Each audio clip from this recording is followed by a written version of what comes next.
tayo po tayo. And welcome back, Tita Melba. So brothers and sisters, no matter what season we are in, there is only one way, one truth, and one life. And that is Jesus. Amen? And let's worship with joy, energy, and hearts fully surrendered to Him. And let's declare together that we will follow Jesus all the way. Let's worship the Lord.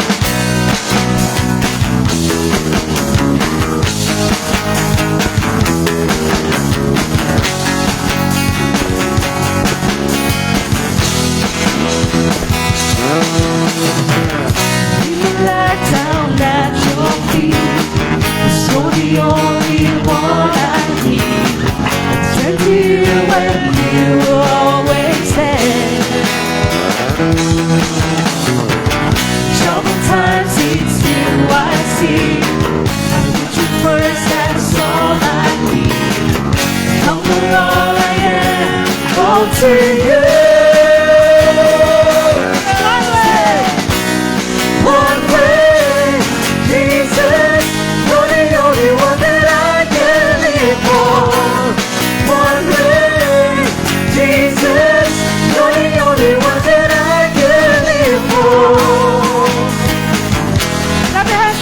Sisters, Lord. You were always, always there, every hour and everywhere.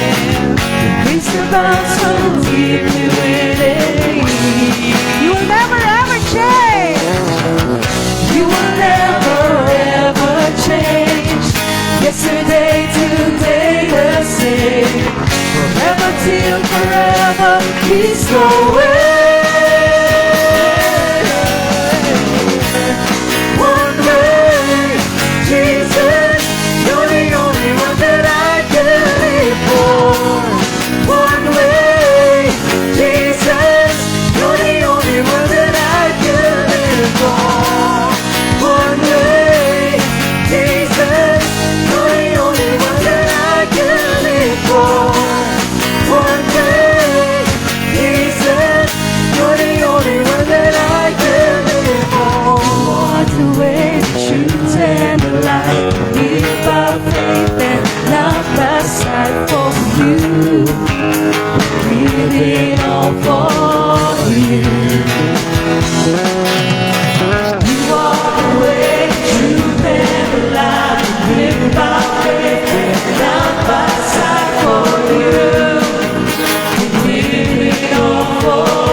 So brothers and sisters, as we continue to worship, sometimes we don't understand God's plans, right? And sometimes we can see His hand moving in our lives. But even in the waiting, even in the pain, one thing remains true. Ask me what? What? God is faithful. Amen? God is really faithful, brothers and sisters. So today,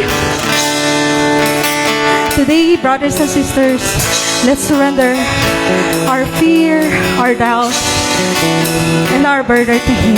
Because when everything feels uncertain, we can still say, Lord, I can trust you. Let's worship Him.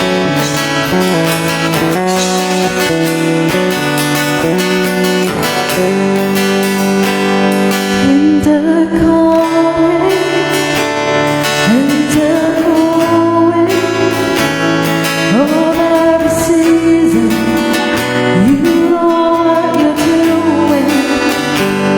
In the heavens, in the waters,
Hello, magandang hapon po sa ating lahat.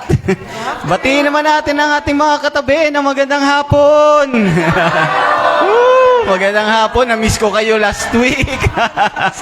Ay, naku, maganda ka pa daw sa hapon. Mga kapatid, alam niyo, napakaganda nitong araw natin ngayon. Tanong niyo ako bakit? Meron ho tayo ngayong special talk. Hindi lang dahil meron tayong special na taong bumalik sa atin ngayon. Ako, ewan ko, nakakaintindi pa ba ito ng Tagalog? Meron tayong special talk ngayon, and our talk for today is called God Expose. Ayan. Ayan, okay. So mga kapatid, anong ating pag-uusapan ngayon? We will talk about, di ba, pinag-uusapan natin about the whole 5 weeks about being a witness, called to be a witness. Paano ba tayo magiging saksi?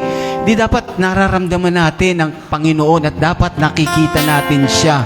So ngayon, ang special talk natin is about seeing.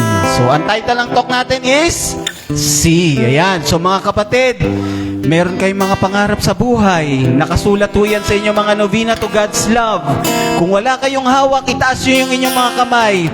At ating ipagdarasal ang inyong mga naisin sa buhay. Bawat isa sa atin na hari nawa, ipagkaloob ito ng ating Panginoon sa pamamagitan ng ating paboritong dasal dito sa feast, ang Feast Declaration of Abundance. Let's all together, let's pray. In the name of the Father, of the Son, of the Holy Spirit. Amen. Today, I receive all of God's love for me. Today, I open myself to the unbounded, limitless, overflowing abundance of God's universe.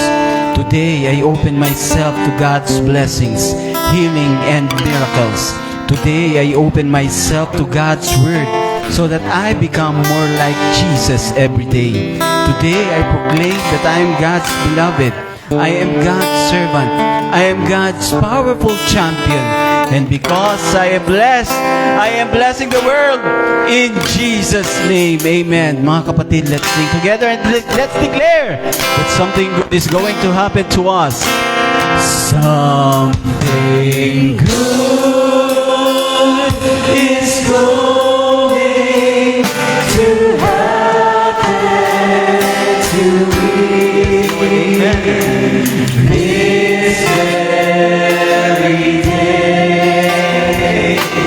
This very year, something good is going to happen to me. It's because Jesus is blessing my way. Hawakan ng mahigpit ang katabi. Let's pray together. Something good. Yes, Lord. This is your people, Lord. These are your people, Lord. Listen to them. Thank you, Lord. They are praying for good things in their lives, Lord. In our lives. Kayo na pong bahala sa mga trust you, Lord. Hear something good is going to happen to us. Yes, Lord. Thank you, Lord. Jesus is blessing our way. Mga kapatid, sabayan niyo ako. Awitan mo natin ang Panginoon muli as we sing Thy Word. This is your word, Lord. Thy word is a lamp to my feet and a light unto my path.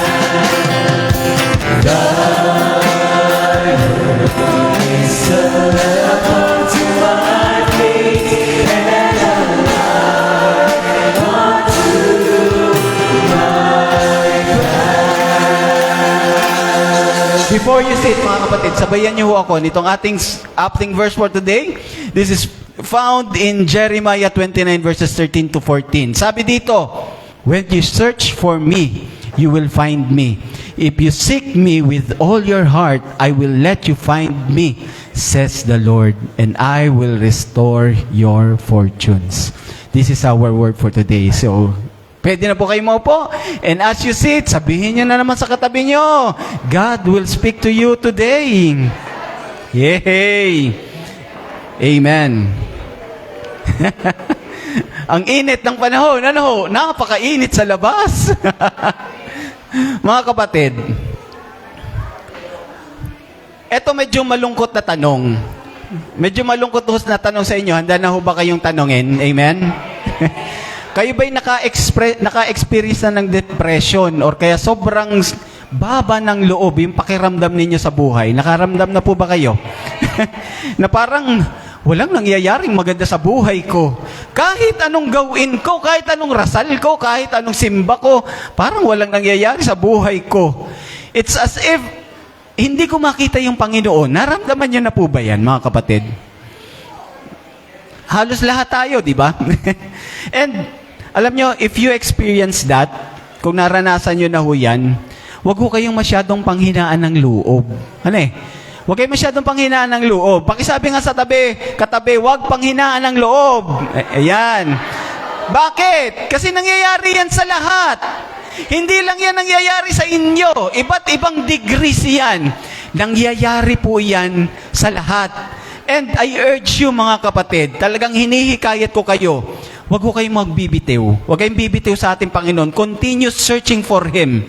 Hanapin po natin siya, and I want you to hold on this, mga kapatid. This is our big message for this talk today. Tingnan nyo po, panghawakan po natin ito.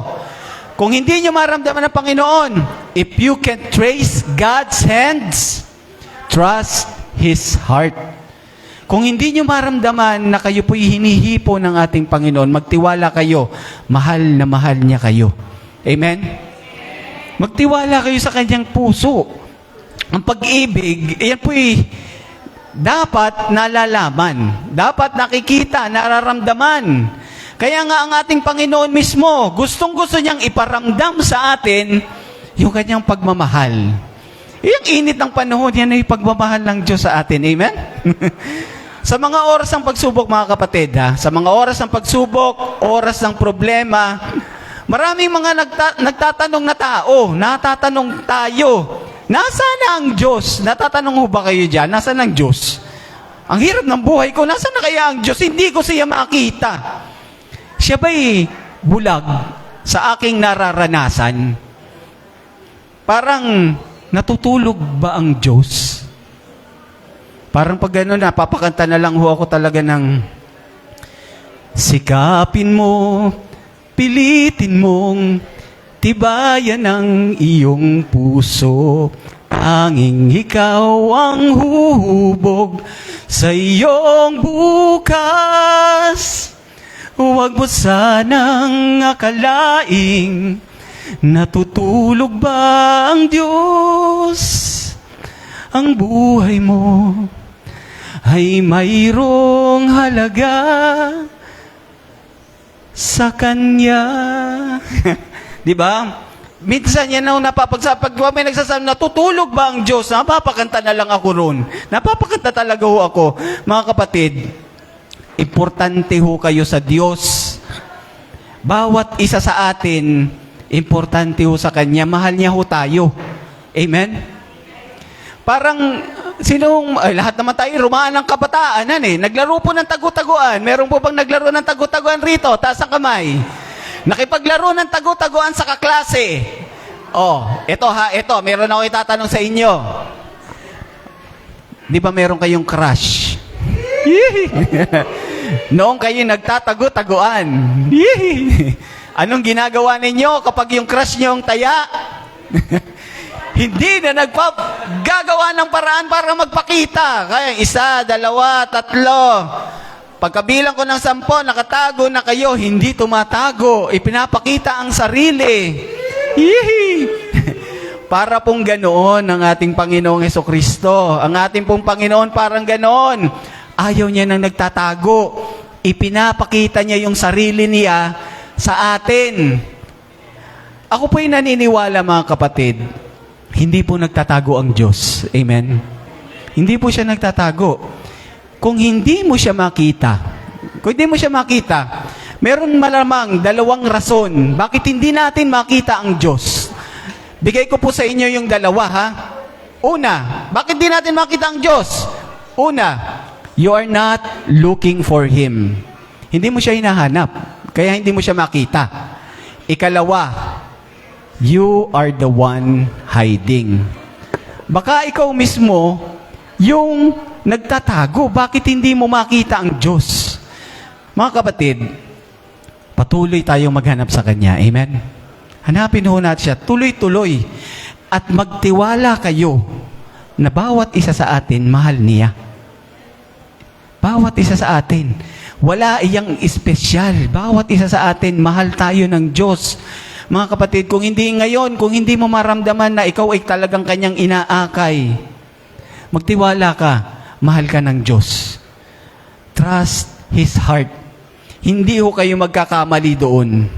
Ngayon, mga kapatid, kagaya nung tago-tago ang ipinapakita yung sarili sa crush, paano kaya ito? How does God reveal Himself to us? Paano ba ipinapakita ng Diyos yung kanyang sarili sa atin?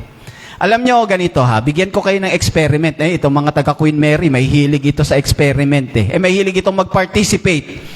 Sige po ha, ganito ha. Pwede bang sabihin mo ron sa katabi mo, special ka.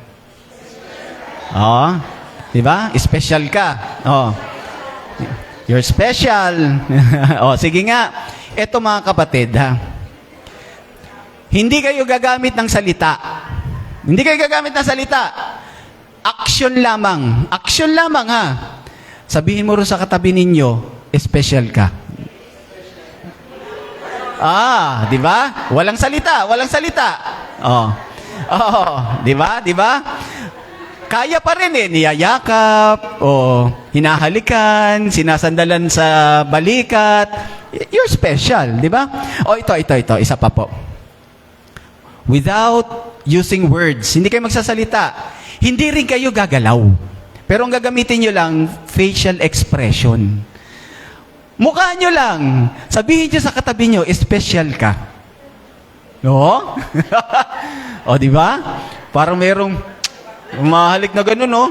Kumakagat labi pa Di ba? Kayang-kayahan ito po. Last na. Without using any words. Hindi kayo magsasalita or action. Hindi kayo gagalaw or facial expression. Sabihin nyo nga sa katabi ninyo, special ka. Ba't parang kayo'y nakatungangan na po sa akin? Tama, di ba? Hindi na natin kaya. Unless kaya mo basahin ang utak ng katabi mo, pwede. Pero, it's impossible. Sa atin ngayon, it's impossible. Bakit? Tanyo ako bakit? Because of this. We communicate through signs and symbols. Bawat isa sa atin, nakakapag-usap tayo through signs and symbols. Yun pong ating salita. Yan po'y signs and symbols. Yung ating paggalaw, that is sign and symbols. Or yung ating facial expression, that is a sign or a symbol. And mga kapatid, hindi tayo makakapag-usap. Sa totoo lang, kaya nyo bang makipag-usap nang hindi kayo nag-uusap? Or kung hindi kayo gumagalaw? Hindi. Mahirap po talaga. Mahirap yan talaga. Yung ramit po ninyo, yung suot-suot po ninyo ngayon, that is a sign. That is a symbol. Ine-express niyan, lalong-lalo na doon sa ating mga kabataan ngayon, ine-express niyan kung ano kayo. Di ba? Marami dyan, may mga nagsusuot ng itim, laging itim, or kaya puti, or laging puti. Laging ganoon. Kung ano yung isinusuotin nyo, madalas, yun ang inyong pagkatao. Pansinin nyo po kami, kanina, yung mga worship team po natin dito sa harapan at ako, nagbibihis po ako para sa inyo. Sa inyong harapan. Isipin nyo nga po ako rito, magsasalita po ako sa inyo rito, nakasandot, nakashorts lamang at nakasinilas. Di ba? Ibig sabihin po niyan, special po kayo sa amin. Kaya po ganito kami sa inyo Special po kayo sa amin. That is a sign or a symbol. Ngayon, we want to express our deepest respect sa inyong lahat. Kaya ganito po kami. Isa pa, meron daw isang bata Galing ho kasi kaming simbahan ngayon ako. Gusto ko po sanang i-announce pero tahimik po muna ako. Galing kami sa isang simbahan doon sa bandang papuntang Pililya. may kinakasal. May kinakasal po roon ngayon. May nagtatanong raw na bata. Sabi ng bata, Mami, Mami, bakit yung babaeng ikakasal nakasuot puti? Nakasuot puti. Sabi kasi nung babae, sabi nung nanay, anak, yan kasi yung pinakamasayang araw sa buhay niya ngayon. Kaya siya nakakulay puti, yung babae. Tama po ba ako? Mga girls, amen? Nagtanong ulit yung babae. Ay, Mami, Mami, bakit yung asawang lalaki nakaitim? Bakit raw nakaitim? Mga kapatid, that is a sign or symbol. Isa pa, sino may hawak na pera po riyan? Huwag niyong sasabihan si Ate Melbat, baka ibang pera ang ilabas sa atin, ipapalit pa natin. Di ba? Yung hawak ninyong yung pera po ninyo, that is, papel lamang naman talaga iyan. Di ho ba? Papel lang yung pera ninyo. Pwede niyo pong itapon rito sa harapan. Ako na pong bahalang maglinis mamaya. Papel lamang po yan. Pero, meron niyang ibig sabihin. Di ba? Ibig sabihin yan, meron niyang halaga. Mga kapatid, I repeat, lahat tayo, nakakapag-usap po tayo through signs and symbols. Tama? Doon lang. And just like us, parang tayo, ganon din po ang ating Panginoon. Our God communicates to us through signs and symbols. Kung tingnan nyo na lang po yung palibot natin, napakaganda po nitong Cardona, napakaganda nitong Rizal. Napaka-obvious, mahal po tayo ng Diyos. Tingnan nyo po ang unang makikita natin. Anong sign? Yun po kanyang ginawa rito. Naku, pag nakakakita po ako ng mga puno, nakakikita ako ng halaman, ng magandang ilog, ng beach. Ay, naku, magpapasok ka na, wala pang beach. Di ba? That is a sign na mahal tayo ng Panginoon. Creation is God's first sign of His love for us. Di po ba? This include a very important part of creation. Kasama ho sa ginawa ng ating Panginoon, ito, ang inyo pong katawan. Your body is a sign. Is a sign na mahal kayo ng Diyos. Meron sa ating medyo mabilog, meron sa ating medyo payat, meron sa ating medyo maliit, medyo matangkad, but lahat po ng iyan, meron sa ating maputi, meron sa ating hindi naman kaputian, lahat ng iyan is a sign na mahal po tayo ng Diyos. Pwede niyo bang sabihin sa sarili niyo, I love my body. I love my body, ha? Hindi, I love your body. Madelikado yon. I love my body lang, ha? Your body is holy, mga kapatid. Banal ang ating katawan. And through our body, sa ating katawan, God is saying, I love you. Mahal ko kayo. I gave you that body dahil mahal ko kayo. Yan po yan. Ikatlo, eto napakaganda po nito. Ano pa yung sign na tayo mahal ng Diyos? People. Yung nasa paligid ninyo, people are signs. Tingnan nyo nga po yung katabi ninyo.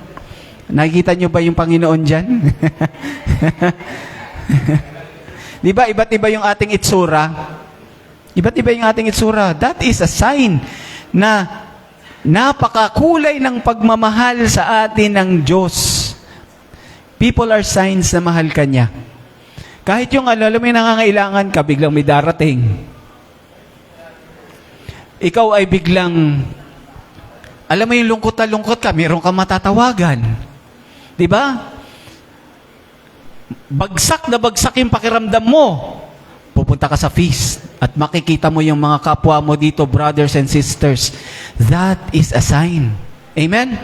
Meron ho sa akin nagsabi, brother, ang feast sa akin ay parang gamot. Sabi niya ganun, parang gamot. Tanyo ako bakit? Kasi tuwing ako'y nalulungkot, pupunta lang ako sa feast, gagaling na ako. Ganun po siya, sinabi niya sa akin yun. Pero alam niyo, may mas maganda po akong proposition. Huwag niyo hong gawing gamot ang feast. Huwag niyo gawing gamot ang feast. Ano niyo bakit? Kasi pupunta ka lamang ba rito kapag ikaw ay malungkot? Di ba? Gawin mo ang feast na vitamins. Supplement mo yan. Kaya lagi kang narito para manatili kang malakas. Amen? People are signs. Yung mga magulang mo, kung may mga magulang pa ho kayo, that is a sign na mahal kayo ng Diyos. Yung inyong mga kapatid, that is a sign. Kahit lagi kayong nag-aaway at nag-iinisan ng mga kapatid ninyo, that is a sign na mahal ho kayo ng Diyos. Yung inyong asawa, hindi ko po kasama ang asawa ko ngayon. Pero that is a sign na mahal po ako ng asawa ko at mahal pa rin ako ng Diyos. Yung inyong mga anak at ang inyong mga kaibigan, it's a sign na mahal po kayo ng Diyos. And finally, mga kapatid, finally, ano pa yung signs and symbols paano makipag-usap ang ating Panginoon? Ito po, religious signs. Mga religious signs, mga kapatid. Na-notice nyo po ba? Ang ating pagiging Katoliko ay punong-puno ng kulay. Di ba? Punong-puno yan ng signs and symbols. Unang-una na lang, itong feast. Itong feast. This is a sign na mahal ho tayo ng Diyos. Isipin ninyo kung walang feast dito sa Cardona, pupunta pa tayo ng PICC or pupunta pa tayo sa Maynila para lang makarinig ng talk. Di ba? This is a sign. Ano pa? Yung inyong novena to God's love. Yung inyong mga novena, the holy water, the crucifix. Those are all signs na mahal tayo ng Diyos. What else? Ano pa? Tanong niyo ko, ano pa? Ito po, the sign of the cross. Sign of the cross. Kapag tayo ay nag-aantanda, bawat isa sa atin, parang sinasabi ho natin, Panginoon, inilalagay ko ang aking buong buhay sa iyo sa pamamagitan ng krus. Di ba? Pag sinabi niyong in the name of the Father, sinasabi mo na, Panginoon, Holy Spirit, be with me. Pag sinasabi mo in the name of the Son, i-bless mo ang aking kaluluwa. And the Holy Spirit, pag sinasabi mo yan, Panginoon, i-bless mo ang aking buong pagkatao. Yan po yan eh. Yung iba lang sa atin, medyo nahihiya. Meron pa rin po bang ganoon sa ating mga feasters? Para nagpapagpag ng langaw eh. Papagpag ng langaw pag nag-in the name of the Father, gaganoon lang ang pagkakain sa labas, parang nag-ano ng lamok. So, mga kapatid, pwede man nating sabayan. Pwede po niyo pa akong sabayan sa ating pagbibigay, sa ating pagpapakita ng ating pagmamahal at pagpapakita ng pagmamahal sa Diyos. In the name of the Father, of the Son, of the Holy Spirit. Amen. That is a sign. Ibinibigay natin ang ating sarili sa ating Panginoon at inihahabili natin ang ating buong sarili sa krus. Amen? Signs are powerful. That is a very controversial sign. Controversial ho yan. Meron pa pong iba. Tanong niyo ko ano? Ito po. Imahe. Di ba? Tayong mga Katoliko, isa sa ating mga batiko sa atin, ay sumasamba naman kayo sa mga imahe. Di ba? People criticize us. Totoo lamang po. Na parang sinasabi natin, sinasabi nila, hindi naman yan Diyos. Yung inyong niluluhuran, ang inyong sinasamba. Dito ho malamang yung kanilang pinanggagalingan. Gusto ko po itong itdiinan sa inyo talaga. Malamang ito yung pinanggagalingan nila. Bakit nila sinabi yan? Yung Exodus 20 verse 4. Sabi ho kasi dito, you shall not make for yourself an idol in the form of anything in heaven above, or on earth beneath, or in the waters below. You shall not bow down to them or worship them. Malamang ito ho yung kanilang pinanggagalingan. Kaya ho tayo nababatikos. Pero mga kapatid, alam nyo at face value, you think na parang meron tayong kasalanan, meron tayong pagkakamali pag tiningnan ho natin ito. Parang, di ba? The only problem with this, mga kapatid, is that isa lang ho itong passage. Isa lang ho ito sa buong passage na babasahin ho natin, brothers and sisters. Alam niyo ho ba that ang ating Panginoon mismo, Panginoon ho natin mismo, has asked Israel to make their own images. Ang ating Panginoon mismo, nagsabi sa kanyang ating mga kapatid na Hudyo, gumawa kayo ng imahe. Sabi niya ho yan. Tingnan niyo po ang sabi ng Bible. Ang sabi ho dito sa Exodus 25 verse 18. Sabi ng Panginoon, "You shall make 2 cherubim of gold. Make them of hammered work at the 2 ends of the mercy seat." Pinaggagawa ng Panginoon. Gumawa kayo ng 2 cherubim. Nagawa sa ginto. Ayan ho yan. The mercy seat, yung po sinasabing mercy seat, yan po yung nasa Ark of the Covenant. It was on the Ark of the Covenant, the most sacred object ng ating mga kapatid na Hudyo noong panahon na yon. Yes, makikita ho doon 2 anghel. Makikita ho yan. And that was not all. Hindi lang ho yan. God also asked Moses, magawa din ng imahe. Sinabi ho ng Panginoon kay Moses, tingnan niyo po itong Numbers 21 verse 8. Then the Lord said to Moses, "Make a fiery serpent and set it on a standard, and it shall come about that everyone who is beaten, when he looks at it, he will live." Pinaggawa rin ng Panginoon si Moses, gumawa ka ng serpent, ahas. At kung sino man yung tumingin dyan, mabubuhay kapag natuklaw ho ng ahas. Mga kapatid, ulitin ko ho, 10 cubits, 15 feet ho yung taas ho niyan. 15 feet, so mataas pa ho yun rito. 10 cubits. No problem with images. Wala tayong problema sa mga imahe if they are signs of your faith. Wala ho tayong problema dyan. The height of the 1 cherub with 10 cubits, and so was it the other cherub. Wala tayong problema dyan. Ngayon mga kapatid, meron hong malaking pagkakaiba. May malaking pagkakaiba yung images, yung mga Judaic images at yung mga pagan idols. Malaki ho yung pagkakaiba niyan. Kung nabuhay ho tayo noong unang panahon, during the biblical times, makikita nyo yung pagkakaiba. Kasi if someone says idol, alam nyo ho, nung panahon nila, pag sinabing idol, pag sinabi nating idol ngayon, sino yung naiisip ninyo?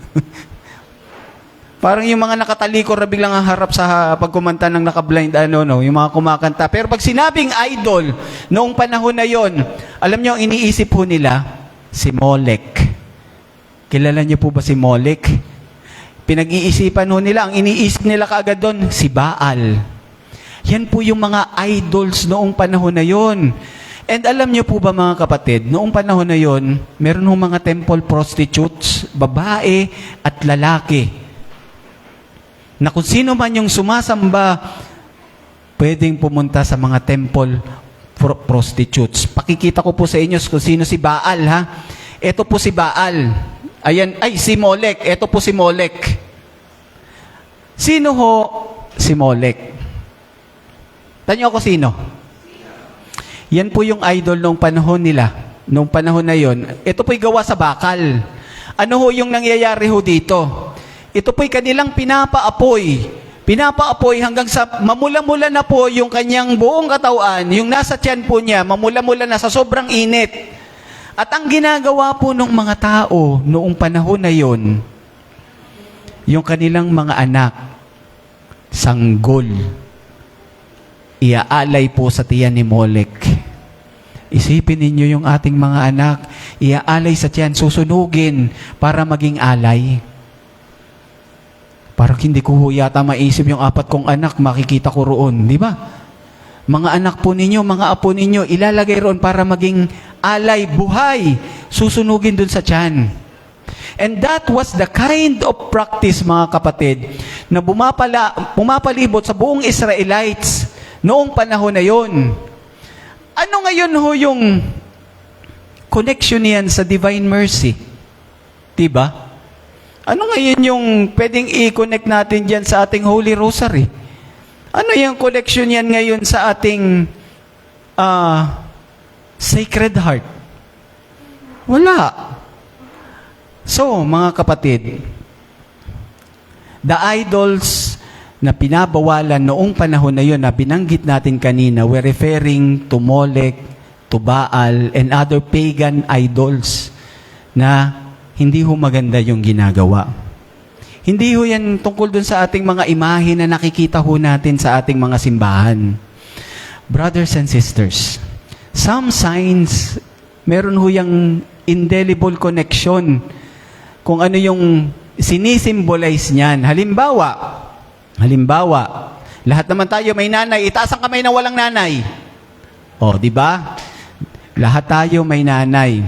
O, halimbawa, napunta kayo sa bahay ng isang may picture ng nanay nila. Sabi niya, sino yan? Ano sagot ninyo? Nanay ko yan. Nanay ko yan. Di ba? Hindi mo naman sasabihin, iba yan. Sign po yan na yung itinuturo niya, nanay ko, mami ko, mama ko, ina ko. Di ba? Yan po yan mga kapatid. The religious signs na binabanggit ko po sa inyo kanina, ang tawag ho dyan, sacramentals. Sabihin nyo nga po, sacramentals.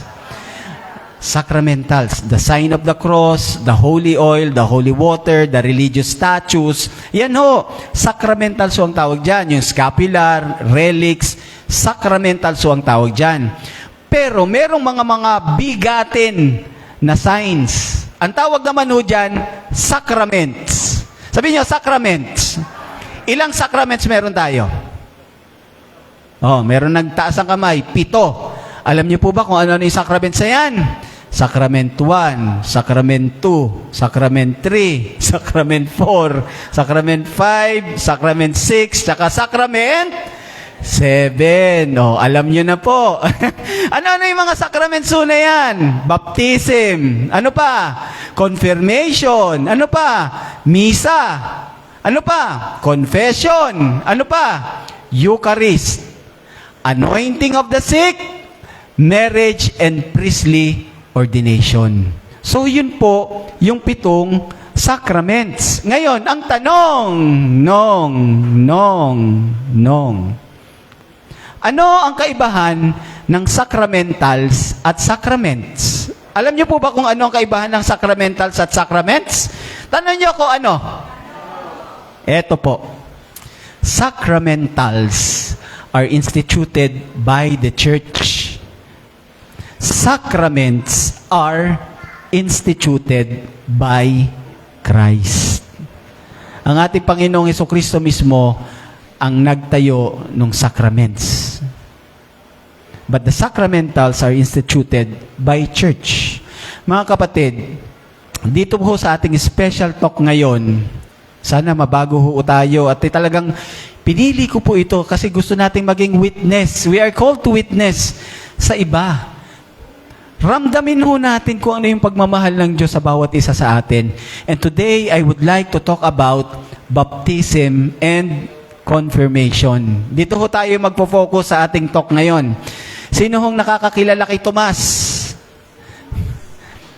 Si Tomas. Hindi po yung aking lolo. Ang pangalan po ng lolo ko, Tomas. Kung siya po yung nickname, Uma. Pero sino nakakilala kay Thomas? Si Doubting Thomas. Oh, kilala niyo si Doubting Thomas? Parang binanggit ni Brother Lilian in isang araw eh. Tingnan niyo ho. Doubting Thomas. Thomas, who was called the twin. One of the 12 was not with them when Jesus came. So, the other disciples told him, "We have seen the Lord." Tinawag siyang Doubting Thomas. Bakit? Kasi nagduda ho siya. Ano hong tutuloy ko ho ito? But he said to them, sabi ni Thomas, unless, tingnan niyo po sabi ni Thomas, unless I see the mark of the nails in his hands, and put my finger in the mark of the nails, and my hand in his side, I will not believe. Sabi ni Tomas, sabi ng mga kasama niya, nakita mo ba ulit ang ating Panginoong Hesukristo? Nakita, sabi ni Tomas, hanggat hindi ko nakikita yung mga buta sa kanyang kamay ng pako at hindi ko nailalagay yung aking mga daliri sa kanyang tagiliran, hindi ako maniniwala. Yun ang sabi ni Tomas. Mga kapatid, a week later, his disciples were again in the house, and Thomas was with them. Although the doors were shut, Jesus came and stood among them and said, "Peace be with you." Then he said to Thomas, sabi ni Panginoon, magpakita ng Panginoon. Sabi ng Panginoon, "Peace be with you." Ngayon sinabi niya kay Tomas, "Put your finger here and see my hands. Reach out your hand and put it in my side. Do not doubt, but believe. Thomas answered, My Lord and my God. Diba? Kalain niyo po yun, mga kapatid. Jesus said to him, Have you believed because have you seen me? Blessed are those who have not seen and yet have come to believe. Sabi ng Panginoon sa kanya, naniniwala ka ngayon kasi nakikita mo na ako? Pinagpapala yung mga tao na hindi pa ako nakikita pero naniniwala na. Kayo po, mga kapatid, kayo po ba'y naging doubting Thomas na rin? Parang buhay ho ni Thomas sa buhay ninyo?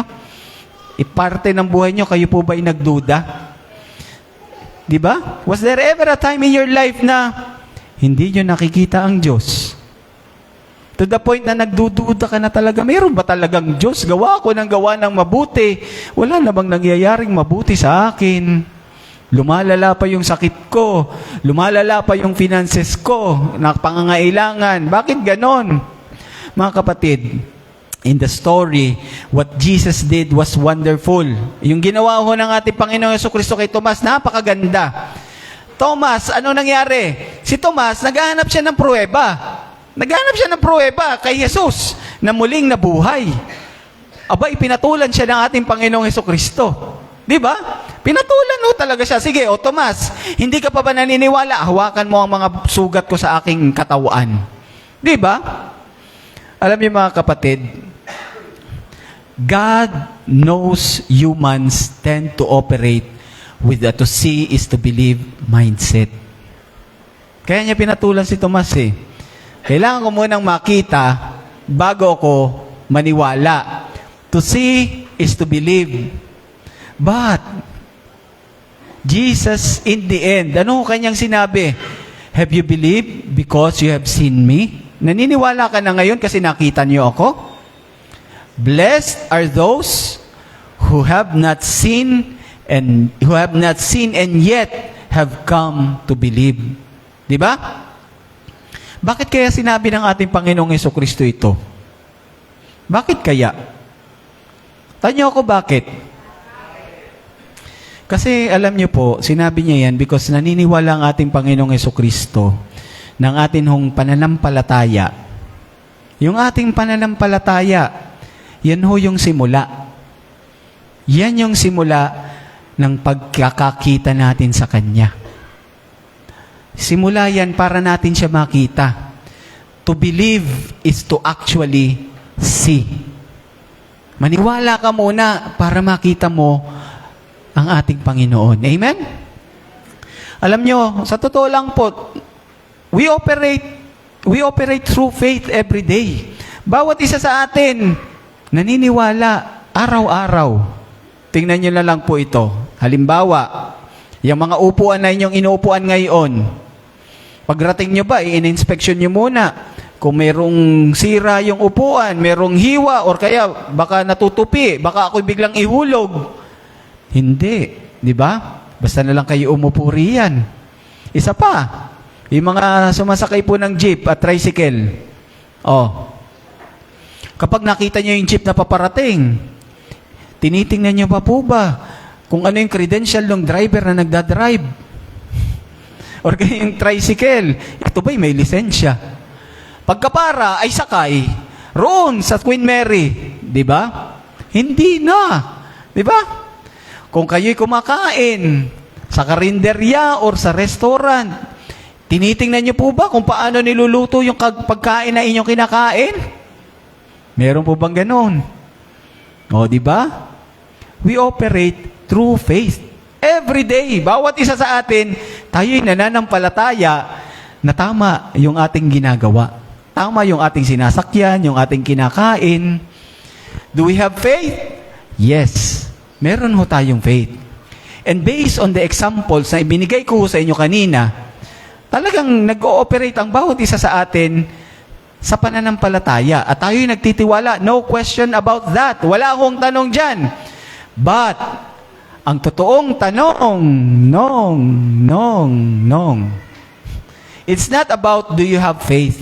Hindi ho yan. But, where do you put your faith? Saan mo inilalagay ang iyong pananampalataya? Saan mo nilalagay?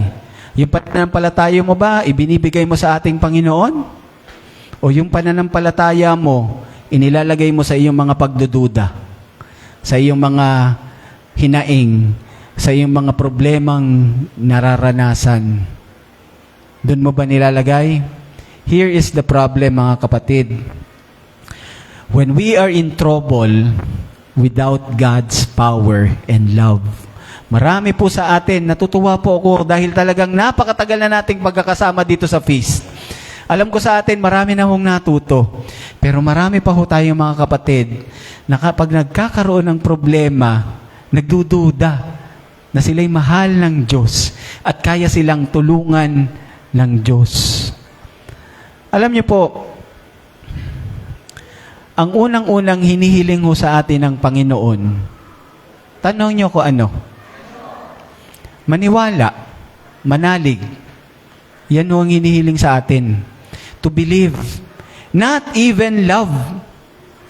Hindi magmahal, magtiwala. Bakit?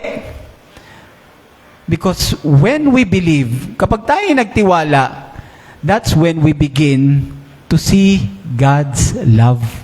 Diba? Pag tayo nagtiwala, doon yung makikita na mahal tayo ng Diyos. And later on, parang hindi natin mapipigil yung sarili natin. Sa totoo lamang po, kahit to ako, tanungin niyo po yung ating mga servants, at tingin ko, bawat isa sa inyo, hindi kayo mapigil. Kahit anong init ng panahon, kahit anong ulan, gustong-gusto yung magpunta sa feast. Diba? Gusto-gusto nyo magsimba.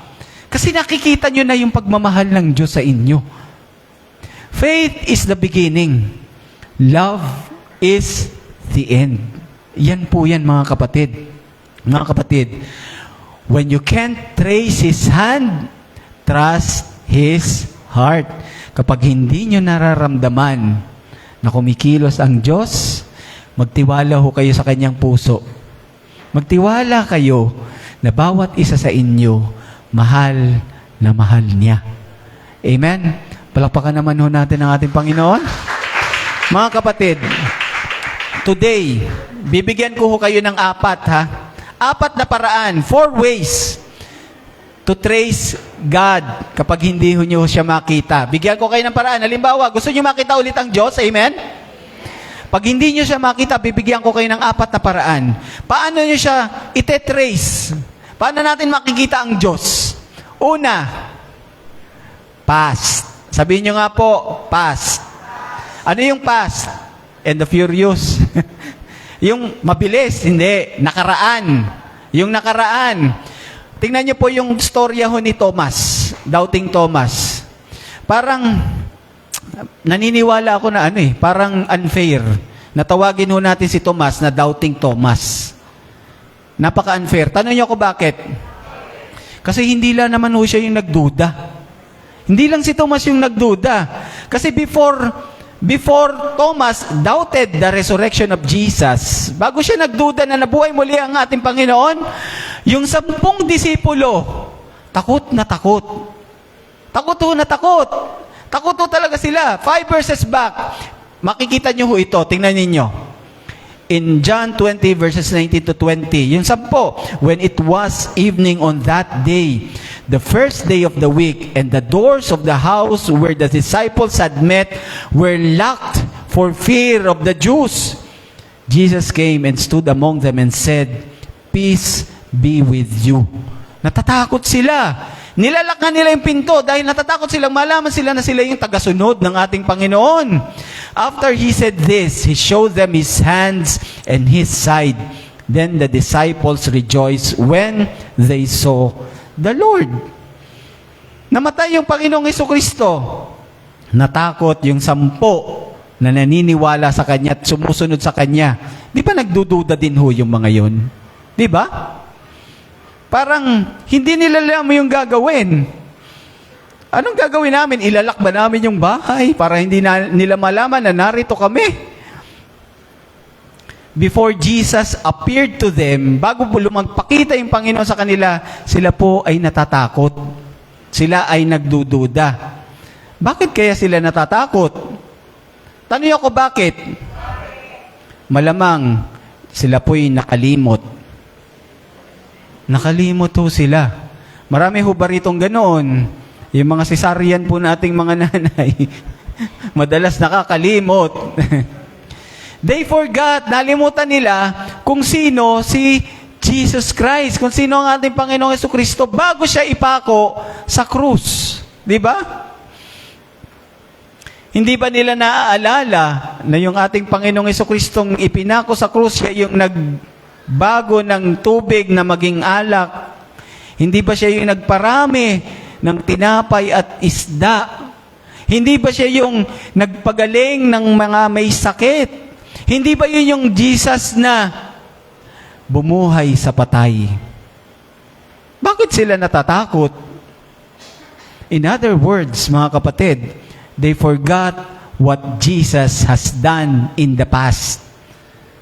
Nalimutan nila kung ano yung ginawa ng ating Panginoon dati. Hindi ho ba ganyan din yung nangyayari sa buhay natin?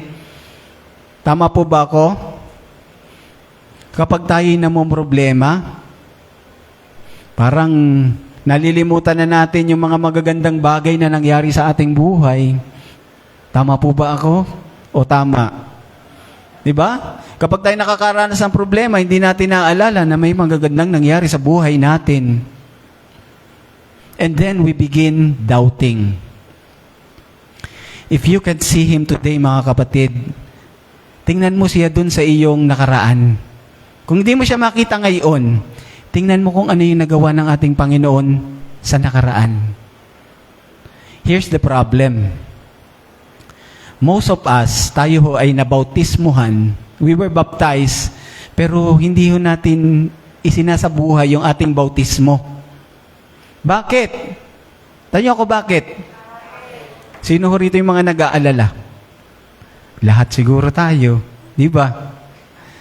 Our worries makes us forget.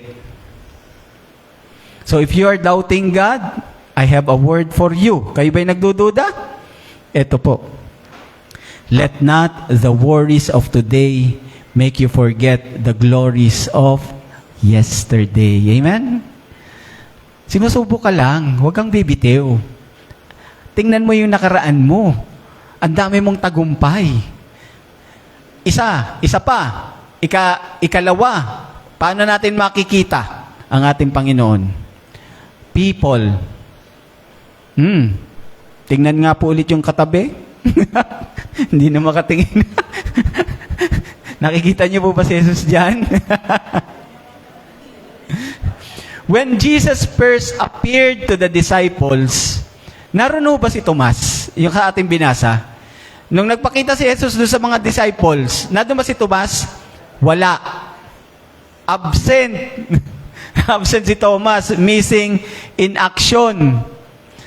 That's why, mga kapatid, nag-doubt siya. That's why he doubted. Because being with a group and sticking with them is very important in life. Napakahalaga na nasa isang grupo ka, kahit gaano man niyang kalaki. Subukan niyo, home. Naku, malapit ang pasukan. Ayokong ipaalala sa mga bata. Meron na ho bang naka-absent sa school? Siguro naman, lahat tayo naka-absent. Nung kayo'y umabsent at ikaw ay pumasok, anong pakiramdam? Di ba parang nakakatakot? Kasi hindi nyo alam yung pinag-usapan noong nakaraang araw. Di ba? Ang hirap.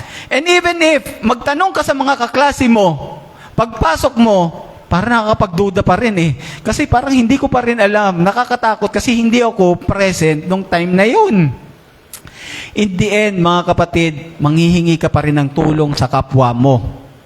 Bakit? Kasi ang katotohanan, mahirap po ang mag-isa. Tama po ba?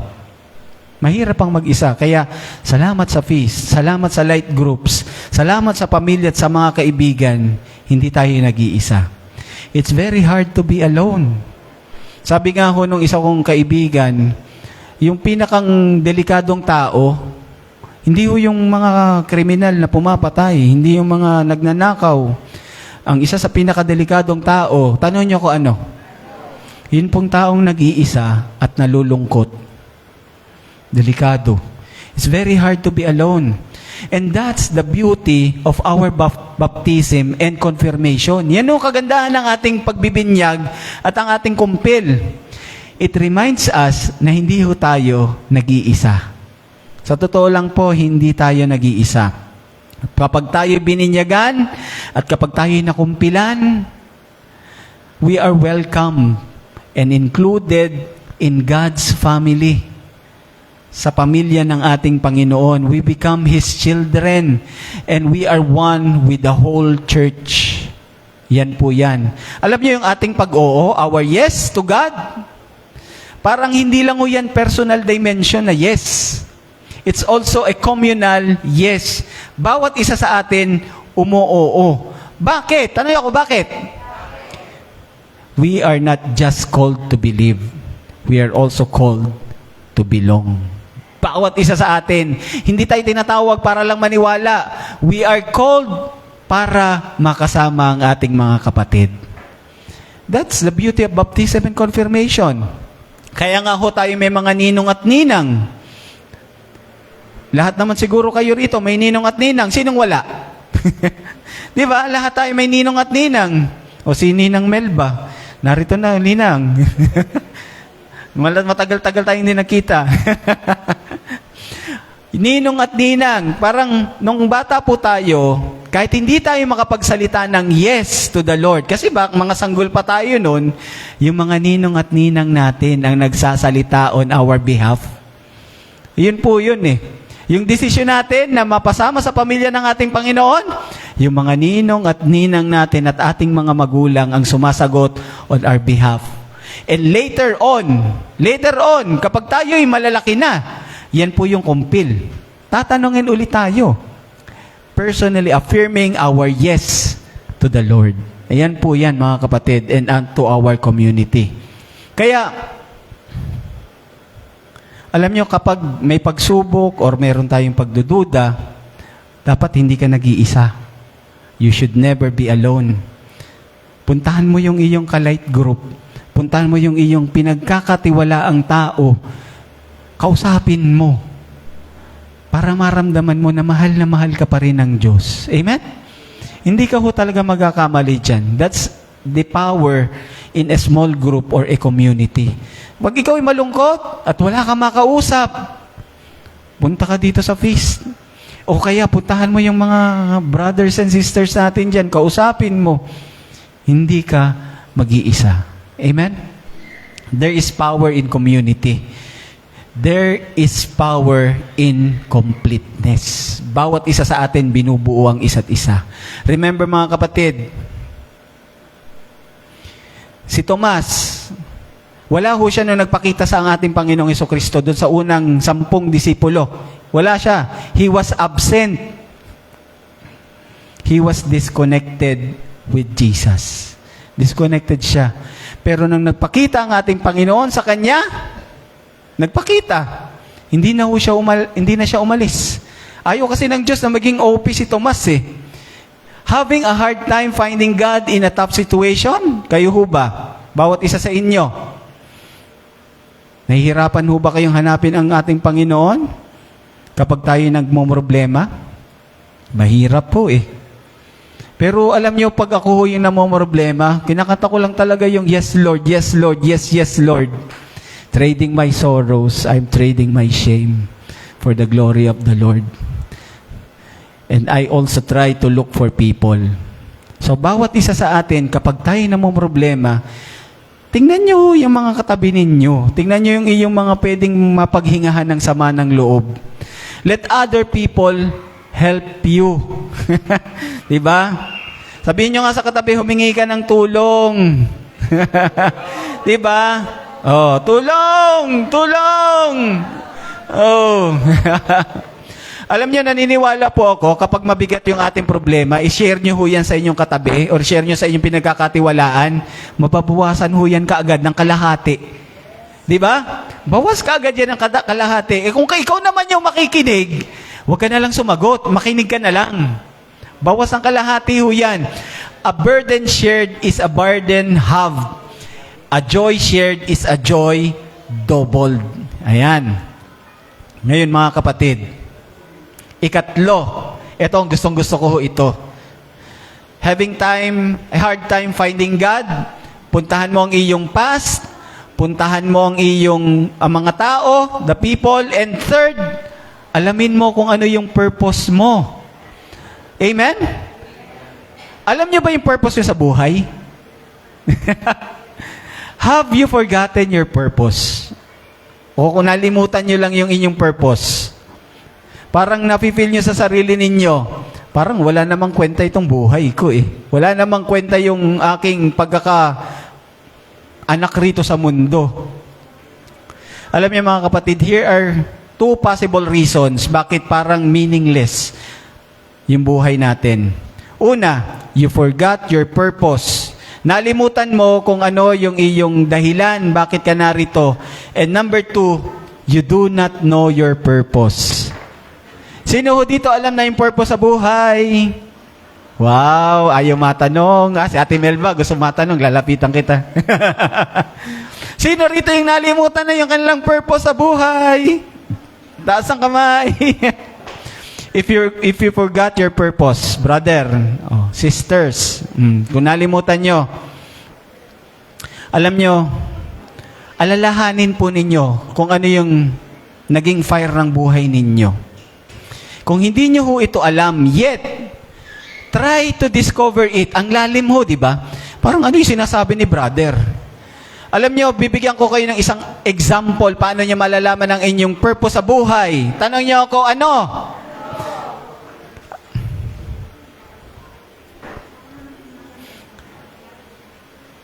Ano? Nawala ho ako.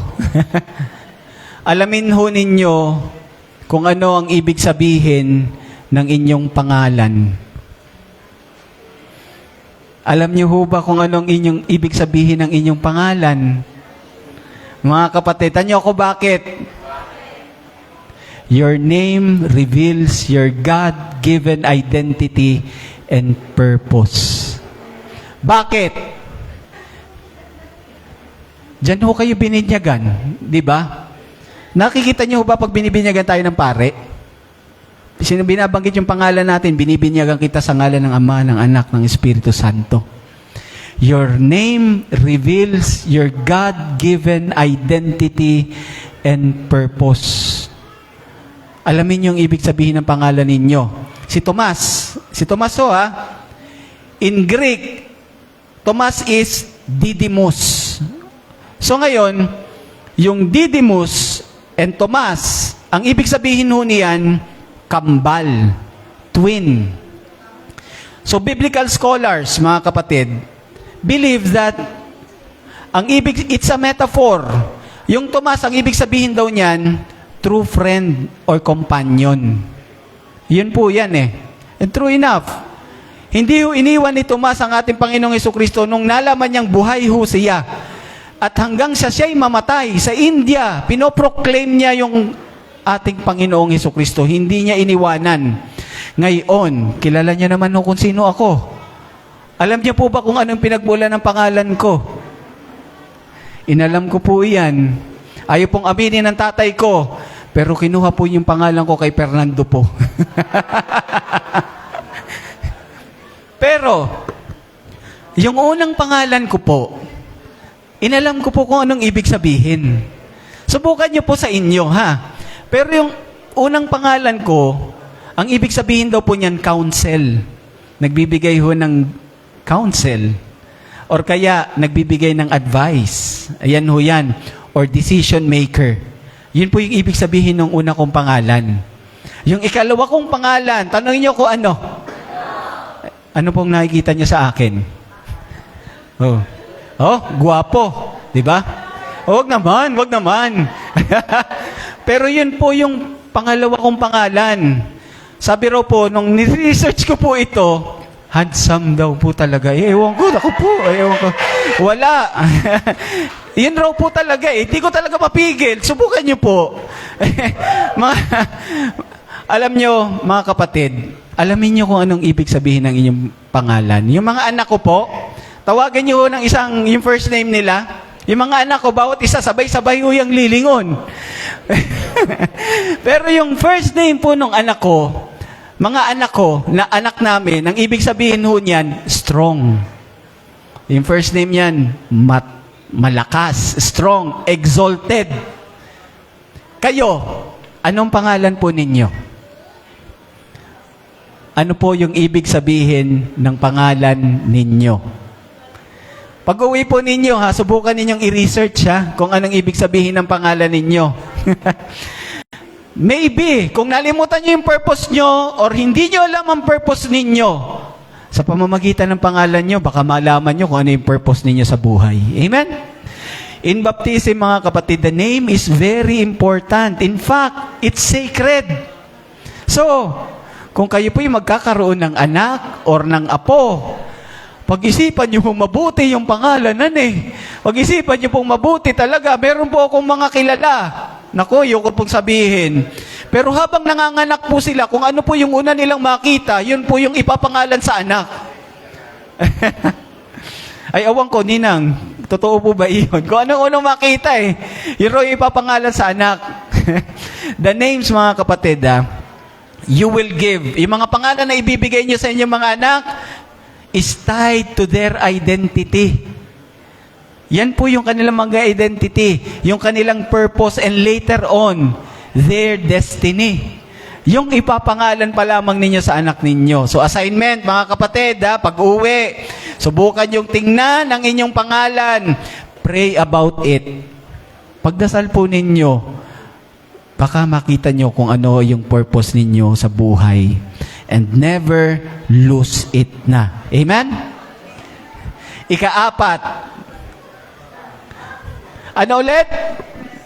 Kapag hindi natin makita ang Diyos, gusto natin siya makita, alalahanin natin itong 4 na ito. Inyong past, people, purpose, and the last one, presence. Balik ko tayo kay Tomas at doon sa mga disciples, balik ko tayo sa kanila. Sila ho, nagdududa. Yung mga disipulo kasama si Tomas. Bakit? Sila'y natatakot. Kasi they were deeply in trouble. Baka sila'y habulin. And they were thinking, children, nagdududa ho sila kasi ang akala nila si Hesus Kristo, yung hari na parang si David, na mananakop ng ibang mga kaharian at sila'y malakas. Sila'y magiging magaling. Hindi nila alam, ibang klaseng hari yung darating sa kanila. Before Jesus went to Calvary, mga kapatid, bago siya mapunta doon sa Kalbaryo, bago siya ipako sa krus, akala nila magiging malakas talaga si Kristo, yung talagang sasakop ng mga kaharian. Even si James and si John, parang nagtalo pa sila. Panginoon, dapat ako yung iyong maging kanang kamay. Nagunahan pa ho sila. But, sabi nyo nga ho, pero, nung nakita na nila yung ating Panginoong Hesukristo nagbubuhat ng krus, meron ho bang lumapit? Meron bang lumapit dun sa kanyang mga disipulo? In fact, even nung inuusig si Jesus Christ, si Pedro, 3 beses siyang itinatwa. Di ba? Sa takot nila at sa kanilang pagkakasyak, yung kanilang tinitingalang hari, si Jesus, nakita ho nilang ipinako sa krus at namatay. Kaya ho sila natakot. They were afraid. When they decided to follow Jesus, they saw the crown, but not the cross. But not the cross. All those times, mga kapatid, they're not following Jesus for who He really is. Sinusunod nila si Panginoong Hesukristo natin for what Jesus can do for them. Di ba? Marami ho sa ating ganyan. Ngayon ang tanong, Nong, kayo din po ba'y lulublob? Will you take the plunge? Susunod po ba kayo sa ating Panginoong Hesukristo? Amen? Baptism, mga kapatid, derives its name from the Greek word baptize in. Anong ibig sabihin nito? Baptism is plunge or immerse. Ikaw ba'y lulublob kasama ang ating Panginoon? Hindi po ba pareho lamang po yung ating pakikipagrelasyon sa ating Panginoong Hesukristo? Gusto nating lumublob kasama siya, kasama ang mga blessings na ibibigay niya sa atin. Di ba? Gusto nating sumama sa ating Panginoong Hesukristo kapag napakaraming biyaya ang ibibigay niya sa atin. Pero, kaya po ba natin siyang samahan sa kamatayan? Instead of following Christ for who He really is, we follow Christ for what we want Him to be for us. Parang pag maganda yung buhay, thank you Lord, susunod po ako sa inyo to the ends of the earth. Pag maganda yung ibinibigay, thank you Lord, talagang susunod ako sa inyo. Pero, kagaya ng mga disipulo, mga kapatid, kapag mahirap na po ang buhay, susunod pa rin po ba tayo sa ating Panginoong Hesukristo? Mga kapatid, I believe that God is calling us to a higher level of faith, mas mataas na degree ng pananampalataya, na tinatawag niya tayo na maniwala muna sa Kanya kahit hindi pa natutupad ang ating mga hinihiling. Amen? Today, mga kapatid, God is calling us. Base your confidence in God's presence, not in His presence. Hindi sa Kanyang mga regalo. And when in doubt, mga kapatid, keep on believing in the goodness of His heart. Kapag kayo talagang nagdududa, magtiwala lamang po kayo na mahal kayo ng Diyos. One thing is for sure. When you look for Jesus, He will surely come. Amen? Mga kapatid, there's always a twin brother within you that doubts God and doubts yourself. Meron lagi tayong kakambal na talagang nagdududa sa ating Panginoon at sa ating sarili. And sometimes, mga kapatid, yung ating pagdududa, alam niyo po ba yung ating pagdududa, sometimes it's an expression of faith. Yung pagdududa natin yan ay expression ng ating pagtitiwala. Alam niyo ba yon? Kasi it presupposes tatlong bagay. Ano-ano yan? Kapag kayo nagdududa, di ba minsan sinasabi niyo, Lord, bakit ganito? Lord, nasaan ka na? Lord, parang iniwan mo na ako. Di ba, nababanggit niyo po yan? It presupposes na meron ho kayong pananampalataya. Bakit? Kasi naniniwala kayo, merong nakikinig sa inyo. Di po ba? Ikalawa, yung pagko-complain ninyo, merong nag-aalala para sa inyo. Merong nakikinig, merong nag-aalala para sa inyo.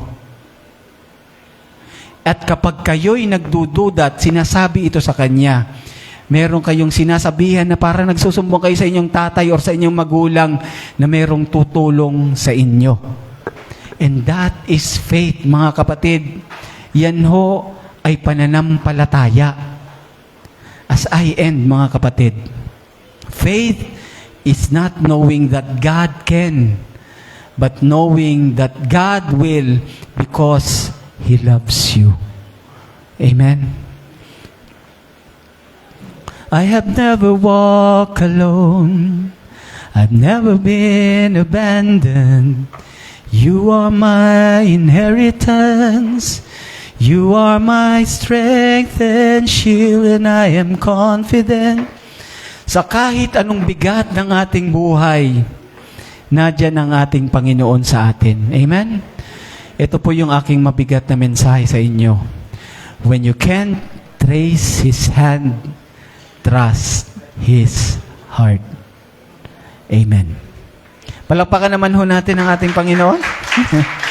Sa pagkakataon nung ito, mga kapatid, inaanyayahan ko po kayo, tumayo ho tayo. Let's pray.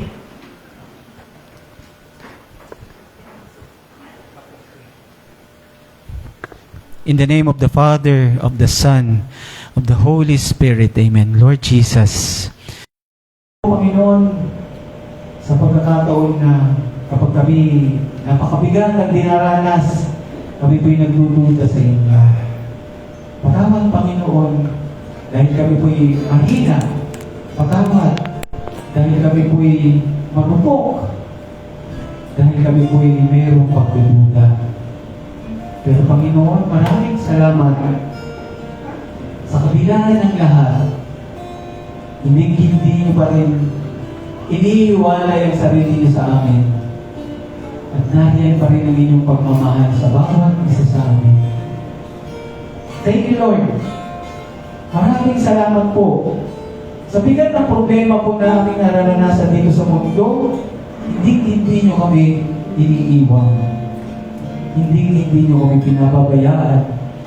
Maraming salamat, Panginoon, dahil marami rin namang pagkakataon na nararanasan namin ang saya.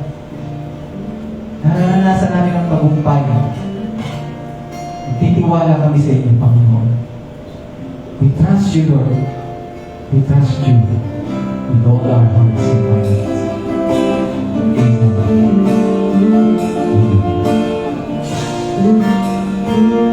Brothers and sisters, it's so easy to thank God, to praise Him, to pray. When all we receive His blessings, abundance, but when we are all subject to pain, to sickness, basically when things goes upside down, we blame Him for everything. Sa buhay nito, brothers and sisters, maraming beses na sobrang saya, pero marami rin po beses na hindi tayo sigurado. We are uncertain and we don't understand why certain things needs to happen, why certain feelings needs to win. Lord, nagtigil ko na naman po kita. Buong buhay ko po binigay ko sa inyo. Hindi naman po ako masamang tao. Pero bakit po kailangan ko masaktan ng ganito? Bakit kailangan yung mga bagay na kailangan mong tanggalin sa akin? Brothers and sisters, minsan sinisisi natin ang Panginoon pag nagkakagulo ang mga pamilya natin, pag nagkakasakit ang mga mahal natin sa buhay, pag hindi tayo pumapasa sa mga exams natin, pag natatanggal tayo sa trabaho.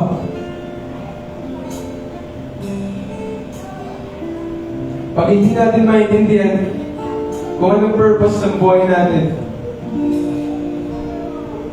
Pero you know what, brothers and sisters, sa lahat ng ways na tinuro ni Brother Rod, sa apat na ways, yung past, yung tumatak sa akin, brothers and sisters, and sana tumatak din po yun sa inyo, because when uncertainties comes our way, may we find courage to look back and see how God was faithful during our rock bottoms and during our hardest and toughest times. May mga kainahan man tayo, brothers and sisters, but you know what? Hindi tayo binebless ng Panginoon dahil sa mabuti tayong tao, dahil sa perfecto tayong tao. But He constantly says, Anak, I love you, not because of what you've done, not because of what you will do, and not because of who you are, but because of who I am. Now, brothers and sisters, When we penetrate God's hand, let's trust His heart. Because above all, He loves you, and you matter to Him. Let's worship.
Amen. Amen. Palakpakan naman natin ang ating Panginoon.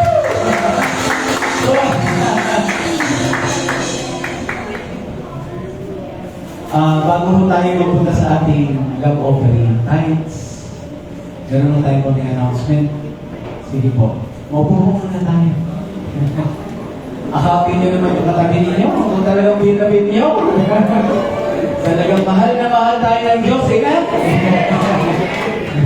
So mga kapatid, gusto kong tawagin yung ating youth dito sa isang announcement natin. Para na po ito sa May 29 at marami na akong nagbigay, nag-signify na kanilang intention to attend. Ano, ilan na? Sige.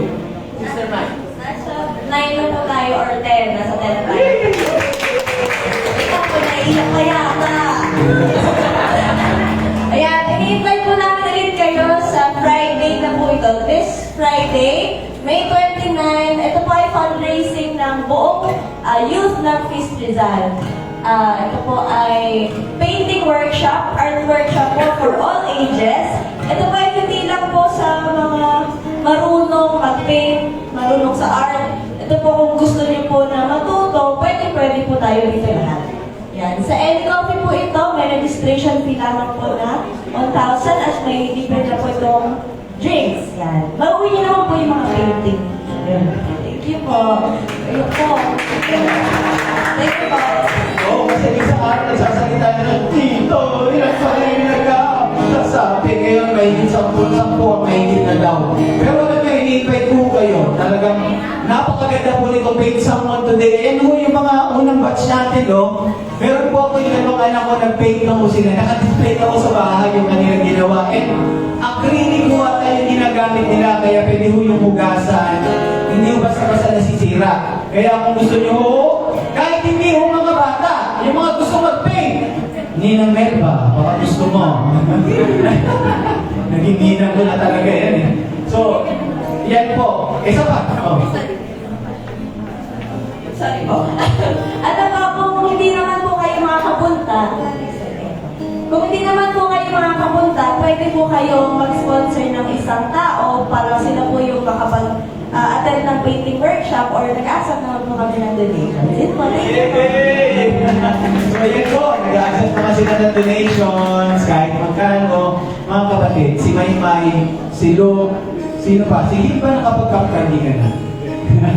So, si Elias, si Kuya Rob, marami po dito sa atin mga nagkapkalye na. And hindi po kayo mapapahiya mga kapatid. Sa totoo lang po, anak ni Ate Christina, marami na po sa ating mga produce ng kapkalye na nag-session na po dito sa Feast. Amen? So, talaga sa totoo lang po, talagang ano po kayo, tulungan natin ang youth na kasi talaga ang ganda po ng pupuntahan ng mga bata. Papunta sila kay Christ. Talaga, totoo lamang po. Yan. Okay, meron pa tayong announcement? Ayan. Mga kapatid, kung nararamdaman ninyo na kayo'y tinatawag para mag-serve dito sa Feast Queen Mary, eh huwag na po kayo magdalawang isip. Tatanggapin po namin kayo. Kung gusto niyo sumayaw, gusto niyo kumanta, gusto niyo tumugtog, gusto niyo maging part ng greeters natin, lalo na pag nasa simbahan tayo, gusto niyo mag-serve sa Feast, welcome na welcome po kayo. Ayan, amen? Baka gusto nyo, huwag na po kayo maniyak. Hindi ko kami nangangain tao. Kahit anong edad. Ayan, okay. Meron pa? Okay. So mga kapatid, isa pa, gusto ko itong bigyang diin. Next week, ano na po yung next week? Last week of the month na. Pag last week of the month, saan po tayo? Simbahan. Ngayon po is Mayo. Marami pong activities sa simbahan. So this coming next week po, hindi po tayo linggo. Sabado po ulit tayo. Dito po ulit tayo sa Queen Mary. So, paalam niyo po sa lahat. Baka may mapunta ng simbahan eh. So, dito po tayo next week. Saturday po tayo ulit. Alas 5 ng hapon. And, marami po tayo ngayong first timers. Meron ako mga nakikita. Pwede po bang tumayo yung mga first time magpunta dito sa Queen Mary? Yay!